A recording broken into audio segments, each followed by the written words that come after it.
You ever get that feeling, like the road's watching you? July 17th, 2017.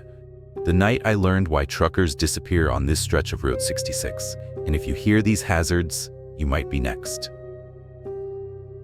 I've driven trucks for 15 years. You think you've seen it all. Bad weather, reckless drivers, breakdowns in the middle of nowhere. But nothing prepared me for what happened on Route 66 that July night. I should have listened to the old man at the gas station. "Ain't no good reason to be on this road after dark," he'd said, his milky eyes tracking me as I paid for my coffee. Things happen out here. Trucks disappear, drivers too. I laughed it off. Big mistake. Because 6 hours later, I was standing on that pitch-black highway, staring at an abandoned car with its passenger door hanging open, and something moving inside the trunk. The dashboard clock read 2:17 a.m. when I first felt it, that prickling sensation at the back of my neck like someone was running fingernails along my spine. I just passed Barstow, the last flickering lights of civilization fading in my mirrors. Ahead lay 200 miles of unbroken desert, the kind of emptiness that makes men question their sanity. I adjusted my grip on the wheel, the cracked leather warm from my palms. The radio had been static for hours, but I kept it on anyway, the white noise filling the void. My thermos of coffee sat empty in the cup holder, the last bitter dregs long gone. I should have stopped at that last truck stop, should have listened to the old man's warning. But I needed to make Phoenix by dawn. The last chance fuel and diner appeared like a mirage at mile marker 53. Its neon sign buzzed angrily, casting a sickly green glow across the cracked asphalt. I hadn't planned to stop, but my bladder had other ideas. The attendant was ancient, the kind of old where you can't tell if the deep wrinkles are from age or decades of squinting into desert sun. His name tag read Ezra in faded letters. When I walked in, he didn't look up from his crossword. "Pump 3, I said, sliding a 20 across the counter. His fingers were like dried twigs as they scooped up the bill. "Eastbound?" "Yeah, Phoenix." He finally looked up and I saw his eyes were clouded with cataracts. "You won't make it." The certainty in his voice made my stomach clench. "Bad weather coming?" "Worse." He pushed a yellowed newspaper toward me. The headline screamed, "Fifth trucker vanishes on Route 66.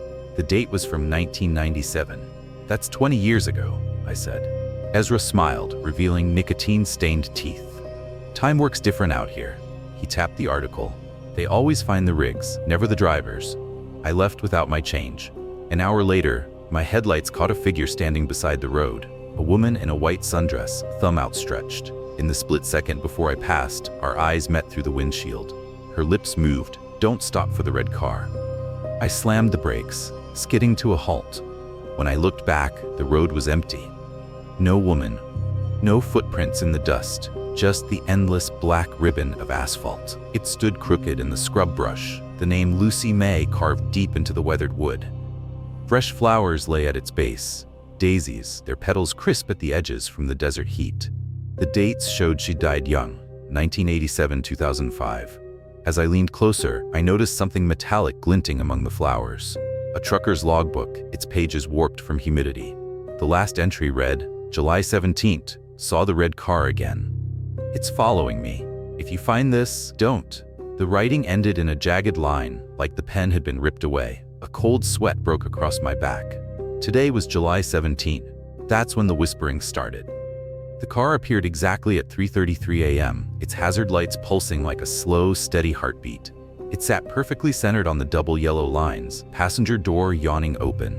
No skid marks, no indication it had braked, just stopped. I radioed dispatch. Static crackled, then a voice whispered, "Turn around." The Ford's interior was pristine, no fast food wrappers, no discarded coffee cups. The seats were damp, but not with water. When I touched the fabric, my fingers came away sticky. The scent hit me then, copper and something sweetly rotten blood. Old blood. The key turned smoothly in the ignition. When I hit the trunk release, it groaned open an inch before stopping with a thud. Something was blocking it from inside. I wedged my fingers in the gap, the metal biting into my skin. The stench that poured out made me gag, decay and chemical sweetness. Through the opening I saw a frayed rope tied in a noose, 3 swollen garbage bags, 1 leaking dark fluid, a child's sneaker pink with glitter. That's when I heard the gun cock behind me. He stood 20 yards away, silhouetted by my truck's headlights. Overalls, work boots, a shovel in one hand, rifle in the other. But when the light hit his face, there was nothing there. Just smooth skin where features should be. "You weren't supposed to stop," he rasped, his voice coming from everywhere at once. The first shot shattered my side mirror. I dove behind the semi as bullets pinged off the trailer. My hands shook so badly I could barely grip my own pistol.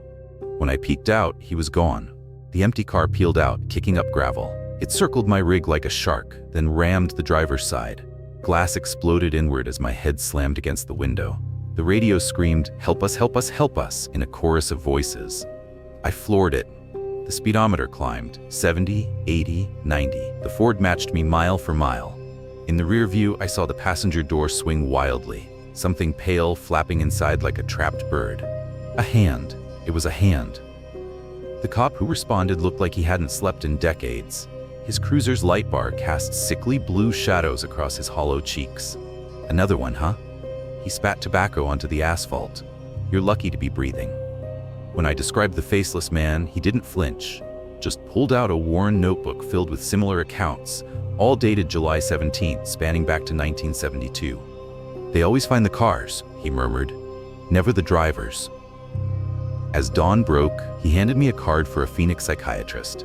"Go see her, and never drive this route again." That was 5 years ago.